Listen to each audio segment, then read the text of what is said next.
اس دربار میں اور میرے دربار میں کیا فرق ہوگا؟ وہ کافر کا دربار ہے، یہ شہنشاہ کائنات کا دربار ہے، رحمت للعالمین کا دربار ہے، ساقی کوثر کا دربار ہے، شافی محشر کا دربار ہے، اللہ کے محبوب کا دربار ہے۔ السلام علیکم دوستو، قاری حنیف ملتانی صاحب رحمۃ اللہ علیہ کا بیان آپ کی خدمت میں لے کر حاضر ہوا ہوں۔ بیان آج کا بہت ہی ایموشنل ہونے والا ہے، بیان کو مکمل سنیں، انشاءاللہ آپ کا بہت زیادہ فائدہ ہوگا۔ آج کا بیان بہت اچھا ہے، آپ کی زندگی سنور جائے گی۔ اس بیان کے اندر قاری حنیف ملتانی صاحب رحمۃ اللہ علیہ نے جو فرمایا ہے وہ بالکل سچ ہے۔ بیان کو مکمل سنیں، انشاءاللہ آپ کا فائدہ ہوگا۔ چلو بیان کو اب شروع کرتے ہیں اور ہم بھی آپ کے ساتھ مل کر سنتے ہیں۔ آمنہ کے در یتیم کا دربار ہے، فاطمہ الزہرا کے ابا کا دربار ہے، اور بلال جلدی کر میرے دربار میں کافر کی بیٹی آئے، میں اس کا بھی پردہ کروں گا۔ یہ تو پہلے بتاؤ کہ تم مسلمان بھی ہو کہ نہیں؟ مسلمان یوں ہوا کرتے، آنکھ مسلمان والی نہیں، زبان مسلمان والی نہیں، ہاتھ مسلمان والا نہیں، دل مسلمان والا نہیں، نیت مسلمان والی نہیں، یہ مسلمانی ہے؟ صحابہ اکرام رضوان اللہ تعالیٰ علیہ مجمعین، اللہ تعالیٰ کی کروڑہ رحمتیں نازل ہو حضرات صحابہ اکرام کی قبروں پہ۔ دربار رسالت ہے، سب کہہ دو صلی اللہ علیہ وسلم۔ سبحان اللہ، کتنے خوش نصیب تھے وہ لوگ جو محمد کریم صلی اللہ علیہ وسلم کی مجلس میں بیٹھا کرتے تھے۔ کانوں میں آواز آتی تھی مصطفیٰ کریم کی، دیدار ہوتا تھا امام الانبیاء کا۔ کتنے خوش نصیب تھے یہ لوگ۔ جنگ سے واپس آئے صحابہ اکرام، ایک لڑکی کو پکڑ کے لائے جو لڑنے آئی تھی، کفار کے ساتھ مل کر مسلمانوں کا مقابلہ کرنے آئی۔ میدان جہاد میں سے صحابہ اکرام پکڑ کے لائے، قیدی ہے، کافرہ عورت ہے، غیر مسلم ہے۔ شہنشاہ کائنات حضرت محمد الرسول اللہ صلی اللہ تعالی علیہ وسلم کے دربار میں لا کے بٹھا دیا۔ ننگے سر ہے، ننگے منہ ہے، ننگے ہاتھ پیر ہیں۔ اللہ اکبر۔ کبھی آپ نے سوچا نہیں کہ تو کتنے بڑے نبی کا امتی ہے، کتنے بڑے سردار کا غلام ہے؟ رحمت والی چادر اتار کر فرمائی، او بلال یہ میری چادر لے لے، اس لڑکی کے سر پہ ڈال دے، پردہ کرا دے۔ عرض کیا گیا کسی کافر کی لڑکی ہے، یہودی کی لڑکی ہے، عیسائی کی لڑکی ہے، غیر مسلم کی لڑکی ہے، میدان جہاد سے گرفتار کر کے لائی گئی، قیدی لڑکی ہے، لڑنے آئی تھی، مارنے آئی تھی، اسلام کی دشمن ہے، دین کی دشمن ہے، قرآن کی دشمن ہے، مذہب کی دشمن ہے، خدا اور اس کے رسول کی دشمن ہے۔ اللہ تعالیٰ کے نبی حضرت محمد کریم صلی اللہ علیہ وسلم نے فرمایا، او لوگو ٹھیک ہے، لڑکی کافر کی ہے، کفر کی حالت میں پلی ہے، کفر پھیلانے آئی ہے، کفر کو بچانے آئی ہے، اسلام کا مقابلہ کرنے آئی ہے، اسلام کو مٹانے کے لیے آئی ہے، پر اے میرے دیوانوں یہ تو بتاؤ، اپنے باپ کافر کے دربار میں بھی ننگے سر بیٹھے اور میں کالے کملی والے کے دربار میں بھی ننگی بیٹھے۔ سبحان اللہ۔ پھر اس دربار میں اور میرے دربار میں کیا فرق ہوگا؟ وہ کافر کا دربار ہے، یہ شہنشاہ کائنات کا دربار ہے، رحمت للعالمین کا دربار ہے، ساقی کوثر کا دربار ہے، شافی محشر کا دربار ہے، اللہ کے محبوب کا دربار ہے، آمنہ کے در یتیم کا دربار ہے، فاطمہ الزہرا کے ابا کا دربار ہے، اور بلال جلدی کر میرے دربار میں کافر کی بیٹی آئے، میں اس کا بھی پردہ کروں گا۔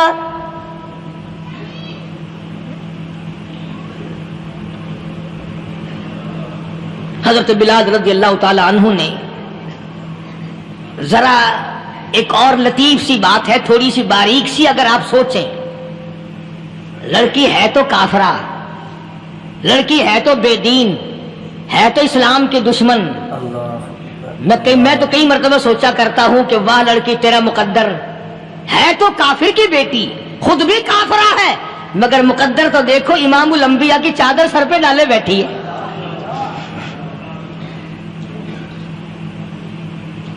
کہاں سوچیں یہ چیزیں، ہمارے دماغ یہاں تک کہاں رسائی کریں؟ میرا تو دل چاہتا اگر میں ہوتا اس کافر بیٹی کے ہی پاؤں دھو کر پی لیتا. تو ایڈی مقدروں والی، تو اینی خوش نصیب، ابھی ابھی قیدی بن کر آئی، ابھی ابھی ہاتھوں میں ہتکڑی تھی، اور ابھی ابھی سر پہ رحمت دو عالم کی رحمت والی چادر ہے. اور پھر آپ نے پوچھا اب تو کیا چاہتی ہے، کیا چاہتی ہے؟ اللہ اکبر. کہنے لگی میرے گھر پہنچا دو، لا الہ الا میں اپنے گھر جانا چاہتی ہوں.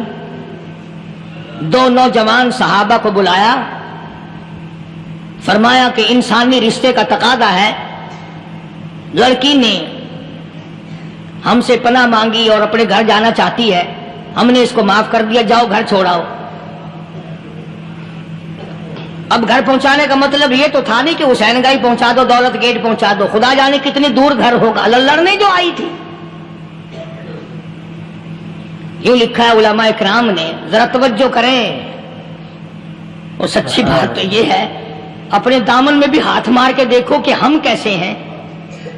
محمد الرسول اللہ صلی اللہ علیہ وسلم کے دو جوان دیوانے ساتھ ساتھ اس کے چلتے ہیں، ایک ادھر چل رہا ہے ایک ادھر چل رہا ہے. جنگل کا راستہ ہے، رات بھی راستے میں آئی ہے. نوجوان لڑکی کا بیان ہے، اپنے بھائی کو جا کے کہتی ہے یہ دونوں جوان میری ساتھ راستہ چلتے آئے، میری ساتھ سفر طے کرتے آئے، پر اے میرے بھائی جان، رب کائنات کی قسم مجھے تو یوں معلوم ہوتا تھا دونوں اندھے چل رہے. مجال ہے میری طرف نظر اٹھائی ہو. یہاں تو رکشے والے کا داؤ لگ جائے وہ بعد نہیں آتا، ٹانگے والے کا داؤ لگ جائے وہ بعد نہیں آتا، اور پیر صاحب تو اپنے یہاں سے خشک جانے کیسے دیں گے؟ کیوں جانے دیں؟ کیا مطلب؟ یہ شرافت ہے، یہ دین ہے، یہ اسلام ہے. مسلمان کی بیٹی کی عزت پہ ڈاکے ڈالنا، خدا کی قسم اگر اسلام کی حکومت ہو اور جس نبی کا تو نام لے کر جنت میں جانا چاہتا ہے، اگر نبی کا قانون زندہ ہو، قرآن کا قانون عدالت میں ہو، آنکھیں نکال دی جائیں. بے غیرت قوم، بے حیا اور بے شرم قوم. شرم نہیں آتی کہ زندگی کس طرح بسر ہوتی ہے. یہ کافروں کی بیٹیاں ہیں، یہ کسی یہودی کی بیٹیاں ہیں. چکلے چل رہے ہیں، بدماشی کے اڈے چل رہے ہیں، سب کو پتا ہے، افسروں کو پتا ہے، چھوٹے بڑوں لیڈروں کو پتا ہے. کون روکے؟ کس لیے روکے؟ سبحان اللہ. پھر یاد رکھو بات محمد کریم صلی اللہ علیہ وسلم کی. فرمایا جس ملک میں، جس شہر میں زنا ہوگا، اللہ کے نبی نے فرمایا وہ جس دن برباد ہوگا آواز بھی نہیں آئے گی.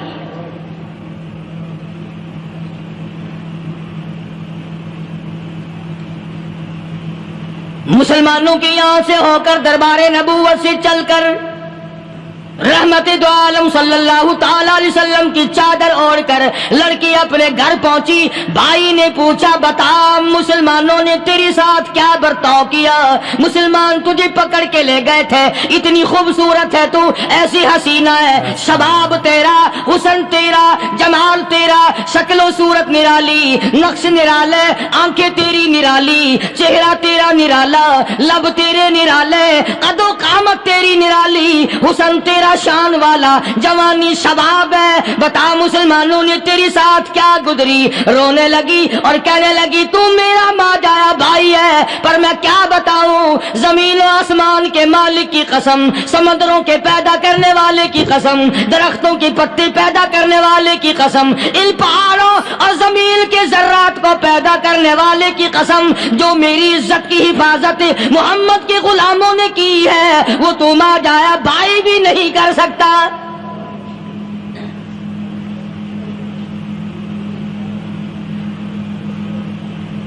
صداقت صداقت ہوتی ہے، حقیقت حقیقت ہوتی ہے، چھپتی تو نہیں. کاغذ کے پھولوں سے خوشبو کیسے آئے گی؟ پلاسٹک کے پھول گلاب کے بنا کر سرانے میں لگانے تو آسان ہے، مگر گلاب کی خوشبو نہیں تم لا سکتے. سبحان اللہ سبحان اللہ. ارے وہ بھائی بھی تھا تو کافر، پھر بھی مقدروں والا نکلا. انہوں نے تو کفر چھوڑ دیا اور ہم سے ریت نہیں چھوٹتی, رسمیں نہیں چھوٹتی, ہم سے شرک نہیں چھوٹتا, ہم سے بدعات نہیں چھوٹتی. بھائی کہتا ہے بہن کو, توجہ کرو, کبھی دنیا میں انصاف کی بات کرنے والے لوگ بھی زندہ تھے. کفر اسلام ایک اور چیز ہے, انصاف کی بات تو کہا کرتے تھے. بھائی کہنے لگا بہن سے کہ میری بہن, چادر تیرے سر پہ نبی کی, کالی کملی والے کی چادر تیرے سر پہ ہے, یہ اس کے دیوانے تجھے ساتھ لے کے آئے ہیں اور انہوں نے تیری عزت اور آبرو کی حفاظت کی ہے. تو یہ بتا کلمے سے خالی آئی, ایسے دربار سے خالی آ گئی؟ ماشاءاللہ. کھلانا لوٹ رہا وہاں تو خالی تو نہیں آ گئی؟ بہن کہنے لگی کہ ہاں خالی آئی ہوں. مطلب یہ کہ میں نے کلمہ نہیں پڑھا, ایمان قبول نہیں کیا, دین قبول نہیں کیا, اسلام اور اس کا مذہب میں نے قبول نہیں کیا. بھائی کہنے لگا تف ہے تجھ پر, تجھے ایسے دربار سے خالی اٹھتے شرم نہ آئی, اور دربار رسالت اور خالی آ گئی. کیا بات کہی ہے عورت نے, سبحان اللہ, اللہ اکبر. کہنے لگی 2 وجہ سے میں نے کلمہ نہیں پڑھا. دل میرا چاہ رہا تھا, اندر میرا کہتا تھا کہ جب میرے سر پہ یہ چادر آئی, میرا تو دل چاہتا تھا کہ لپٹ جاؤں قدموں سے آقا کے. بھائی میرا دل چاہتا تھا میں کھڑی ہو جاؤں دربار میں اور یوں کہوں میرا دل ہو تیرا گھر ہو, میرا دل ہو تیرا گھر ہو, تیرا در ہو میرا سر ہو. تمنا مختصر سی ہے مگر تمہید کولانی. میں نے کلمہ 2 وجہ سے نہیں پڑھا. پہلی وجہ تو یہ کہ جب تو سنتا, تجھ تک یہ بات پہنچتی کہ میری بہن نے کلمہ پڑھ لیا, تو شاید تیرے دماغ میں یہ بات نہ آ جائے کہ میری بہن سے مسلمانوں نے زبردستی کلمہ پڑھوایا ہوگا. اس لیے میں نے نہیں پڑھا. تیرے دماغ میں یہ بات نہ آئے کہ مسلمانوں نے مجبور کر کے, قیدی بنا کر کے جو لے گئے تھے, مجبور کر کے کلمہ پڑھایا, اور میری بہن نے ڈر کے مارے کلمہ پڑھا. کلمہ پڑھنے کا پختہ پروگرام ہے, مزہ تو اب آئے گا نا, یہاں سے آزاد ہو کر جاؤں گی. اور دوسری بات اس نے اور پتے کی کہی, کہنے لگی بھائی میں نے کلمہ اس لیے بھی نہیں پڑھا کہ بہن جنت میں جائے بھائی دوزخ میں جائے. اصل میں تجھے لینے آئی ہوں, دونوں چل کر اس دربار کی غلامی کریں گے. میں نے یہ خوف کھایا کہ میرا بھائی غصے میں آ کر کفر پر اور مضبوط نہ ہو جائے, اس لیے مجھے آنے کی کوئی ضرورت نہیں تھی. اور کہنے لگی او میرے بھائی, وہ دربار کوئی واپس آنے کا تھوڑا ہی ہے, وہاں تو جو گیا قربان ہو گیا, جو گیا قربان ہو گیا. چلو چلتے ہیں. دونوں بہن بھائی آ کر حضور اکرم صلی اللہ علیہ وسلم کے ہاتھ پہ کلمہ پڑھ کر مسلمان بن جاتے ہیں. وہ نبی کی ایک بات دیکھ کر کلمہ پڑھ کر مسلمان بن گئے. ہمارے سامنے لاکھوں حدیثیں, ہزاروں قرآن کی آیتیں ہیں, پر ہم آج تک مسلمان نہ بنے. اللہ اللہ. جب مرضی آئی نماز پڑھ لی, جب مرضی آئی زکات دے دی, جب مرضی آئی قرآن پڑھ لیا, جب مرضی آئی دین ایمان کر لیا, مرضی آئی چوری کر لی, مرضی آئی ٹھگی مار لی. اس کا نام دین نہیں ہے, اس کا نام ٹھگی اور فریب ہے. اس لیے قرآن کریم نے للکار کی کہا تأمرون الناس بالبر وتنسون انفسکم وانتم تتلون الکتاب. دوسروں کو اسلام کا نام لیتے ہو, دوسروں کے سامنے مسلمان بنتے ہو, حالانکہ تم کتاب پڑھتے ہو اللہ کی. افلا تعقلون, سوچتے کیوں نہیں ہو کہ تم کدھر چلے ہو, کیا پروگرام بنائے بیٹھے ہو. زندگی کا لاہ عمل یہ تو نہیں ہونا چاہیے جو تم نے بنایا ہوا ہے. اور آگے فرمایا تأمرون الناس بالبر وتنسون انفسکم وانتم تتلون الکتاب افلا تعقلون واستعینوا بالصبر والصلاة. اگر تکلیف آئے, پریشانی آئے, کوئی مصیبت آئے, تو صبر اور نماز کے ساتھ قائم رہو. یعنی صبر نماز کے بغیر حاصل نہیں ہوگا، اور نماز قبول ہوگی تو صبر خود بخود آ جائے گا۔ چنانچہ اللہ والوں کی زندگی کا مطالعہ کرو، کتابیں اور حالات پڑھ کر کے دیکھو کہ انہوں نے ساری عمر میں ایک ایک نماز بھی ضائع نہیں ہونے دی، تمام عمر میں ایک ایک نماز ضائع نہیں ہونے دی۔ اور ہم لوگوں کی جوانی یوں ہی بیت جاتی ہے، جوانی یوں ہی گزر جاتی ہے۔ اسی کو کہتا ہے کہ کچھ نہ پرواہ کی میرے دین کی، آج میں تمہاری پرواہ کیسے کروں؟ وَإِنَّهَا لَكَبِيرَةٌ إِلَّا عَلَى الْخَاشِعِينَ۔ اللہ پاک خود فرماتے ہیں کہ نماز بھاری نہیں، نماز مشکل نہیں، نماز پڑھنا کوئی تکلیف نہیں، مگر ان لوگوں کے لیے، ان لوگوں پہ کوئی مشکل نہیں جو اللہ سے ڈرنے والے ہیں، اللہ کے خوف کو دل میں بسانے والے ہیں، جن کا یقین ہے کہ موت آئے گی اور اللہ کے یہاں جا کر کے میں نے منہ دکھانا ہے، ایک دن قبر میں جانا ہے، حشر نشر نے بھی آنا ہے، قیامت نے بھی آنا ہے، جس کا ان تمام چیزوں پہ یقین ہے۔ اللہ فرماتے ہیں الا علی الخاشعین، ڈرنے والے کے لیے تو کوئی چیز نہیں، اور جو نہیں ڈرتا اس کے لیے تو پہاڑ ہے نماز پڑھنا۔ صحابہ کرام نے تو ایسی نمازیں پڑھی۔ صحابی ہے مدنی کریم صلی اللہ علیہ وسلم کا، اپنے باغ میں نماز پڑھ رہا ہے، گنجان باغ ہے کھجوروں کا باغ پکا کھڑا ہے، صحابی نماز پڑھ رہا ہے۔ ایک پرندہ کبھی ادھر سے آتا ہے کبھی ادھر جاتا ہے، گنجان باغ ہے، وہ نکلنا چاہتا ہے، پرندے کو راستہ نہیں ملتا، تو دوران نماز صحابی کی نظر پرندے پہ لگ گئی۔ دوران نماز صحابی کی نظر، وہ پھڑک پھڑک جو کرتا تھا نا کبھی ادھر، صحابی کی نظر پرندے پہ لگ گئی، نماز میں بھول گیا۔ بس اتنی سی بات ہوئی، آیا دربار رسالت میں اور کہنے لگا یا رسول اللہ وہ سارا باغ لے کر اسلام میں وقف کر لو، جس باغ کی وجہ سے میری نماز خراب ہو جائے میں وہ باغ ہی نہیں رکھتا۔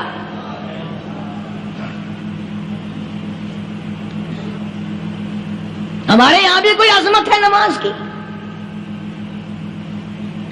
کون پرواہ کرے؟ ان لوگوں کے یہاں تمام کا تمام نظام دین کا اپنا بنایا ہوا نہیں، جو دربار رسالت صلی اللہ علیہ وسلم سے نظام ملا نماز کا، انہوں نے صحیح معنوں میں وہ قائم کیا۔ کیسی مشکل میں ہوئے، کہیں بھی ہوئے، جس حالت میں بھی ہوئے، نماز پڑھنی ہے، ادا کرنی ہے۔ چنانچہ ان کی نمازوں میں اتنی برکت تھی، سیدنا امیر معاویہ رضی اللہ تعالی عنہ کی حکومت ہے، صحابہ کرام ابھی زندہ ہیں، افریقہ کے گھنونے جنگل میں بہت بڑے صحرا میں چھاونی بنانے کا پروگرام بنایا۔ بڑے جنگل ہیں، بڑے درخت ہیں، بڑی بھیڑ بھاڑ ہے، بڑے جانور ہیں، شیر ہیں، چیتے ہیں، گھگیاڑ ہیں، بڑے بڑے موذی جانور ہیں۔ تو اس علاقے کے لوگوں نے بتایا کہ تم مار کھاؤ گے، یہاں تو بڑے بڑے جانور تمہیں کھا جائیں گے، تم یہ کیا سوچ کر آئے ہو؟ تمہیں یہ نہیں چھوڑیں گے، جانور کھا جائیں گے، تمہیں یہاں چھوڑی بناؤ گے؟ صحابہ کہنے لگے نہیں، ہمارے پاس ہتھیار ہے۔ کمانڈر کہنے لگا، ایک صحابی تھا حضور اکرم صلی اللہ علیہ وسلم کے زمانے کا دیدار کرنے والا، بڑا دیوانہ پروانہ۔ کمانڈر نے اسے حکم دیا تو 2 رکعت وضو کر، 2 رکعت نماز ادا کر، اور 2 رکعت نماز ادا کرنے کے بعد درخت پہ چڑھ جا، اور درخت پہ چڑھ کر یہ آواز لگا، او جنگل کے ہاتھیوں، او جنگل کے بھگیاڑوں، او جنگل کے شیروں، او جنگل کے موذی جانوروں، اور ناگ وٹھوؤں، اور سانپ بیچھوں، اور فلاں جانوروں، اور فلاں جانوروں، ہم غلام ہیں محمد عربی صلی اللہ تعالی علیہ وسلم کے، اور میں تمہیں حکم دیتا ہوں 24 گھنٹے کی اجازت ہے، 24 گھنٹے کے اندر تمام جنگل خالی مانگتا ہوں۔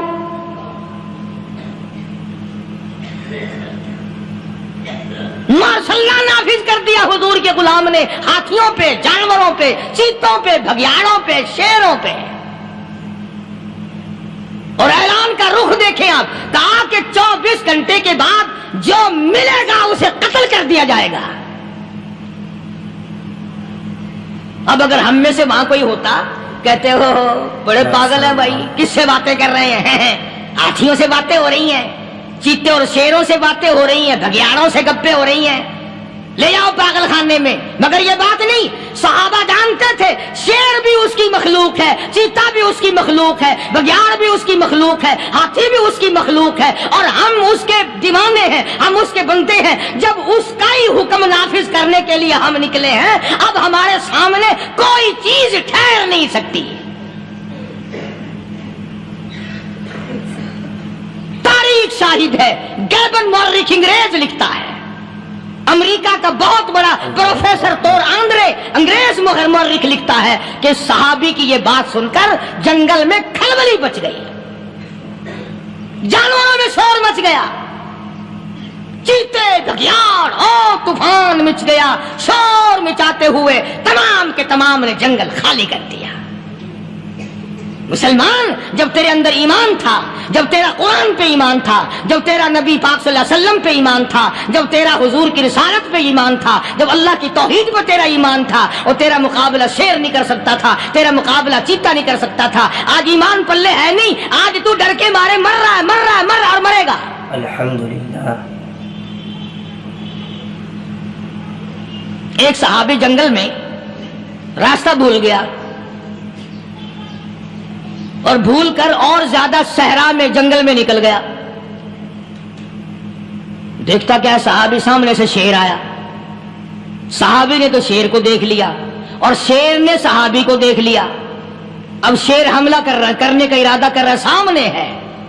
اللہ اکبر، اللہ اکبر. صحابی نے للکار کر آواز دی، اور جنگل کے شیر، او جنگل کے شیر، کیا تو ان آنکھوں کو چیرنے کا ارادہ کرتا ہے جو آنکھیں محمد کریم صلی اللہ علیہ وسلم کے چہرے انور کا دیدار کر چکی ہے؟ ان آنکھوں کو پھاڑے گا، اس چہرے کو پھاڑے گا جس نے حضور صلی اللہ علیہ وسلم کا ایک دفعہ نہیں بار بار دیدار کیا ہے. تاریخ شاہد ہے. شیر جھکا، صحابی کے قریب آیا، اور یوں لکھا کہ آگے بڑھ کر صحابی کے پاؤں چاٹنے لگا، پیر چاٹنے لگا، اور زبان حال سے یوں کہنے لگا، اگر تو ان کا غلام ہے تو میں ان کے غلاموں کا غلام ہوں. یہ جو تمہیں کہتے پھرتے ہیں نا، غلام ہے رسول کے غلام ہے، غلام ہے رسول کے غلام ہے، شکل پہ دیکھنا 12 بجے ہوئے ملیں گے. بالکل جھوٹ. شکل نہیں غلاموں والی، اخلاق نہیں غلاموں والا، اعمال نہیں غلاموں والے، عقائد نہیں غلاموں والے، سیرت نہیں غلاموں والی، لباس نہیں غلاموں. اور غلام کائے کا؟ بازاروں میں پھرتے ہیں نا، جلوس نکالتے ہیں، غلام ہے رسول کے غلام ہے. اس گلی سے نکلے، آؤ یار بڑی اچھی فلم لگی، وہاں چلتے ہیں. اب غلام فلم میں جا رہے ہیں، اب غلام بدماشی کرنے چلے ہیں. تو صحابی نے جب آواز دی، شیر نے جھک کر صحابی کے پاؤں چاٹے، اور یوں لکھا مورخین نے کہ بظاہر یوں کہنے لگا کہ تو راستہ بھول گیا. دم ہلاتا ہوا چلا، صحابی کو راستے میں چھوڑ کے گیا.